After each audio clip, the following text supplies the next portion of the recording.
Hi hello ವೀಕ್ಷಕರೇ, welcome back to my YouTube channel. ಹೇಗಿದ್ದೀರಾ ಎಲ್ಲರೂ? ಐ ಹೋಪ್ ಎಲ್ಲರೂ ಕೂಡ ಚೆನ್ನಾಗಿದ್ದೀರಾ ಅಂತ ಅಂದ್ಕೊಳ್ತಾ ಇವತ್ತಿನ ವಿಡಿಯೋನ ಶುರು ಮಾಡ್ತಾ ಇದ್ದೀನಿ. ಈ ಒಂದು ವಿಡಿಯೋ ತಮಗೇನಾದ್ರು ಇಷ್ಟ ಆದರೆ ಪ್ಲೀಸ್ ಲೈಕ್ ಮಾಡಿ, ಶೇರ್ ಮಾಡಿ, ಕಮೆಂಟ್ ಮಾಡಿ. ಹಾಗೆ ಇದುವರೆಗೂ ನೀವು ನಮ್ಮ ಯೂಟ್ಯೂಬ್ ಚಾನಲ್ನ ಸಬ್ಸ್ಕ್ರೈಬ್ ಮಾಡ್ಕೊಳ್ಳದೆ ನೀವು ವಿಡಿಯೋ ನೋಡ್ತಾ ಇದ್ದರೆ ದಯವಿಟ್ಟು ಚಾನಲ್ನ ಸಬ್ಸ್ಕ್ರೈಬ್ ಮಾಡಿಕೊಂಡು ಸಪೋರ್ಟ್ ಮಾಡಿ ಅಂತ ಹೇಳ್ತಾ ಇವತ್ತಿನ ವಿಡಿಯೋನ ಶುರು ಮಾಡ್ತಾ ಇದ್ದೀನಿ. ಮನುಷ್ಯರಲ್ಲಿ ಬದಲಾವಣೆ ಇರಬೇಕು, ಆದರೆ ಇನ್ನೊಬ್ಬರನ್ನ ಕಳೆದುಕೊಳ್ಳೋಷ್ಟು ಬದಲಾಗಬಾರ್ದು. ಹೌದಲ್ವಾ ಸ್ನೇಹಿತರೆ? ಕೆಲವೊಂದಷ್ಟು ಬದಲಾವಣೆಗಳಿಂದ ನಮ್ಮಲ್ಲಿ ಕೆಲವೊಂದಷ್ಟು ಸಂಬಂಧಗಳು ಗಟ್ಟಿ ಆಗ್ತಾ ಹೋಗುತ್ತೆ. ಆದರೆ ಇನ್ನು ಕೆಲವೊಂದಷ್ಟು ಬದಲಾವಣೆಗಳಿಂದ ನಮ್ಮ ಸಂಬಂಧಗಳು ತುಂಬಾನೇ ಬಿರುಕು ಬಿಡ್ತಾ ತುಂಬಾನೇ ದೂರ ಹೋಗ್ತಾ ಇರ್ತೀವಿ ನಾವು. ಆದರೆ ಅದು ನಮಗೆ ನಿಧಾನಕ್ಕೆ ಗೊತ್ತಾಗ್ತಾ ಇರುತ್ತೆ. ಇನ್ನು ಕೆಲವೊಮ್ಮೆ ಬೇಗ ಗೊತ್ತಾದರೂ ಕೂಡ ನಾವು ಆ ಸಂಬಂಧಗಳನ್ನು ಉಳಿಸ್ಕೊಳ್ಳುವಂತಹ ಪ್ರಯತ್ನನ ಮಾಡೋದೇ ಇಲ್ಲ. ಯಾಕಂದರೆ ನಮ್ಮ ಪ್ರಕಾರ ನಾವೇನು ಅಂದ್ಕೊಂಡಿರ್ತೀವಿ ಅಂದರೆ ಅವ್ರದ್ದೇ ತಪ್ಪಿದೆ, ನನ್ನ ಬದಲಾವಣೆಯಿಂದ ನನಗೆ ಒಳ್ಳೆಯದಾಗಿದೆ ಅನ್ನೋ ಒಂದು ಕೆಲವೊಮ್ಮೆ ಸ್ವಾರ್ಥ ಬುದ್ಧಿ ಬಂದ್ಬಿಡುತ್ತೆ ನಮಗೆ. ಅದೇನು ಮಾಡೋದಕ್ಕಾಗಲ್ಲ, ಮನುಷ್ಯನ ಸಹಜ ಗುಣ ಅಂತಲೇ ಹೇಳ್ಬೋದು.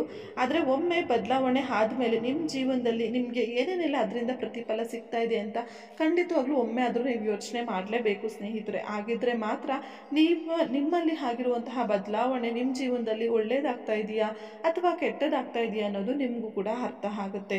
ಇಲ್ಲ ಅಂದರೆ ನಾವೇನು ಅಂದ್ಕೊಳ್ತೀವಿ, ನನ್ನ ಬದಲಾವಣೆಯಿಂದ ನನಗೆ ಒಳ್ಳೇದಾಗ್ತಿದೆ ಸಾಕಪ್ಪ ಅಂತ ಅಂದ್ಕೊಳ್ತಾ ಸ್ವಾರ್ಥಿಗಳಾಗ್ತಾ ಆಗ್ತಾ ನಮ್ಮ ಸುತ್ತಮುತ್ತ ಇರುವಂತಹ ನಮ್ಮವರು ಅನ್ನೋ ಜನಗಳನ್ನು ನಾವು ದೂರ ಮಾಡ್ಕೊಳ್ತಾ ಹೋಗ್ತೀವಿ. ಕೊನೆಗೆ ನಮ್ಮ ಹತ್ರ ಯಾರೂ ಬರೋದಿಲ್ಲ.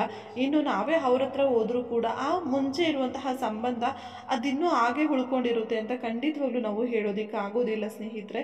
ಅದಕ್ಕಾಗಿ ಹೇಳೋದು, ಮನುಷ್ಯನಲ್ಲಿ ಬದಲಾವಣೆ ಅನ್ನೋದು ಸಹಜ ಗುಣ ಅಂತಲೇ ಹೇಳ್ಬೋದು. ಆದರೆ ಅದಕ್ಕೂ ಕೂಡ ಕೆಲವೊಂದಷ್ಟು ರಿಸ್ಟ್ರಿಕ್ಷನ್ಸ್, ಕೆಲವೊಂದಷ್ಟು ಇತಿಮಿತಿ ಅನ್ನೋದು ಇರಲೇಬೇಕಾಗುತ್ತೆ ಸ್ನೇಹಿತರೆ. ಆಗಿದ್ರೆ ಮಾತ್ರ ಖಂಡಿತವಾಗ್ಲೂ ನಾವು ಪ್ರತಿಯೊಬ್ಬರ ಪರಿಸ್ಥಿತಿಯನ್ನು ಅರ್ಥ ಮಾಡ್ಕೊಳ್ತಾ ಹಾಗೆ ನಮ್ಮ ಪರಿಸ್ಥಿತಿಯಲ್ಲಿ ನಾವು ಹೇಗೆ ಬದಲಾವಣೆ ಪಡ್ಕೊಳ್ಬೇಕು, ಹಾಗೆ ಪಡ್ಕೊಳ್ದೆ ಇದ್ದರೆ ಒಳ್ಳೆಯದಾ, ಪ್ರತಿಯೊಂದು ವಿಷಯ ಕೂಡ ನಮಗೂ ಅರ್ಥ ಆಗ್ತಾ ಹೋಗುತ್ತೆ ಅಂತಲೇ ಹೇಳ್ಬೋದು ಸ್ನೇಹಿತರೆ. ಅದಕ್ಕಾಗಿ ನೀವು ಕೂಡ ಅಷ್ಟೇ, ಇವತ್ತು ನಿಮ್ಮ ಜೀವನದಲ್ಲಿ ಏನಾದರೂ ಒಂದು ಕೆಟ್ಟದಾಗ್ತಾ ಇದೆ ನಿಮ್ಮ ಒಂದು ಬದಲಾವಣೆಯಿಂದ ಅಂತ ಅಂದರೆ ಖಂಡಿತವಾಗ್ಲೂ ಆ ಒಂದು ಬದಲಾವಣೆಯನ್ನು ನೀವು ಮುಂದುವರ್ಸ್ಕೊಂಡು ಹೋಗ್ಬೇಡಿ ಅಂತಲೇ ಹೇಳ್ತೀನಿ. ಇನ್ನು ಕೆಲವೊಂದಷ್ಟು ಬದಲಾವಣೆ ಮಾಡಿಕೊಂಡ್ರೆ ನನ್ನ ಜೀವನ ಮುಂದೆ ಚೆನ್ನಾಗಿರಬಹುದು, ಚೆನ್ನಾಗಿರುತ್ತೆ ಅಂತ ನಿಮಗೆ ಅನಿಸ್ತಾ ಇದೆ ಅಂದರೆ ಖಂಡಿತವಾಗ್ಲೂ ತಪ್ಪದೆ ಆ ಒಂದು ಬದಲಾವಣೆಯನ್ನು ನೀವು ಮಾಡ್ಕೊಳ್ಳಿ. ಸ್ಟಾರ್ಟಿಂಗಲ್ಲಿ ಯಾವುದೇ ನಾವು ಬದಲಾವಣೆನ ಮಾಡೋಕ್ಕೆ ಹೋದಾಗ ಸ್ವಲ್ಪ ಕಷ್ಟ ಅಂತ ಅನಿಸೋದು ಸಹಜ. ಆದರೆ ಅದನ್ನೇ ನಾವು ಪ್ರಾಕ್ಟೀಸ್ ಮಾಡ್ಕೊಳ್ತಾ ಹೋದಾಗ ಎಲ್ಲನೂ ಕೂಡ ಒಂದು ರೂಢಿಯಾಗಿ ನಮಗೂ ಕೂಡ ಬರುತ್ತೆ ಅಂತಲೇ ಹೇಳ್ಬೋದು ಸ್ನೇಹಿತರೆ. ಅದಕ್ಕಾಗಿ ಏನೇ ಮಾಡೋಕ್ಕೂ ಮುಂಚೆ ಆಲೋಚನೆ ಅನ್ನೋದಿರಲಿ, ಹಾಗೆ ನಿಮ್ಮ ಮನಸಾಕ್ಷಿ ವಿರುದ್ಧವಾಗಿ ಕೂಡ ಮಾಡಬೇಡಿ ಅಂತಲೇ ಹೇಳ್ತೀನಿ. ಕೆಲವೊಮ್ಮೆ ನಮ್ಮ ಬದಲಾವಣೆನ ಬೇರೆಯವ್ರಿಗೋಸ್ಕರ ಜಾಸ್ತಿ ಮಾಡ್ತಾ ಹೋದಷ್ಟು ಕೂಡ ನಮ್ಮ ವ್ಯಕ್ತಿತ್ವನ ನಾವು ಕಳ್ಕೊಳ್ತಾ ಹೋಗಬೇಕಾಗುತ್ತೆ ಸ್ನೇಹಿತರೆ. ಅದಕ್ಕಾಗಿ ಹೇಳ್ತಾ ಇದ್ದೀನಿ. ಇಷ್ಟು ಹೇಳ್ತಾ ಸ್ನೇಹಿತರೆ ಇವತ್ತಿನ ವಿಡಿಯೋನ ಮುಗಿಸ್ತಾ ಇದ್ದೀನಿ. ಈ ಒಂದು ವಿಡಿಯೋ ತಮಗೇನಾದ್ರು ಇಷ್ಟ ಆದರೆ ಲೈಕ್ ಮಾಡಿ, ಶೇರ್ ಮಾಡಿ, ಕಮೆಂಟ್ ಮಾಡಿ. ಹಾಗೆ ನಮ್ಮ ಯೂಟ್ಯೂಬ್ ಚಾನಲ್ ಸಬ್ಸ್ಕ್ರೈಬ್ ಮಾಡೋದನ್ನು ಮರಿಬೇಡಿ.